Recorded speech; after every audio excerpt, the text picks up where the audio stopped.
ইরানের সঙ্গে যুক্তরাষ্ট্র ও ইসরায়েলের যুদ্ধ ও মধ্যপ্রাচ্য পরিস্থিতি বাংলাদেশের জ্বালানি খাতকে প্রভাবিত করছে। এমন অবস্থায় ফরিদপুরও পাট ও ইরি বোরো ধান সহ ফসলি জমিতে সেচ কার্যক্রম নির্বিঘ্ন করতে কৃষকদের জন্য ফিলিং স্টেশন নির্ধারণ করে দিয়েছে প্রশাসন।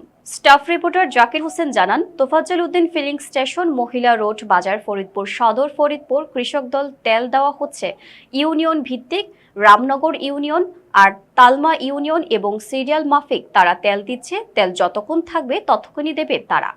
জেলা ফিলিং স্টেশন মালিকগণের সভাপতিত্বে অনুষ্ঠিত সভায় বিশেষভাবে উদ্যোগ নেওয়া হয়েছে প্রতি উপজেলায় যে ফিলিং স্টেশনগুলো আছে 2 থেকে 3টি ইউনিয়ন, প্রতিটি ইউনিয়নের চেয়ারম্যানের মাধ্যমে ইউনিয়ন পর্যায়ে অনুমতি স্কিপ এর মাধ্যমে সর্বোচ্চ 500 টাকার তেল নিতে পারবে একজন কৃষক।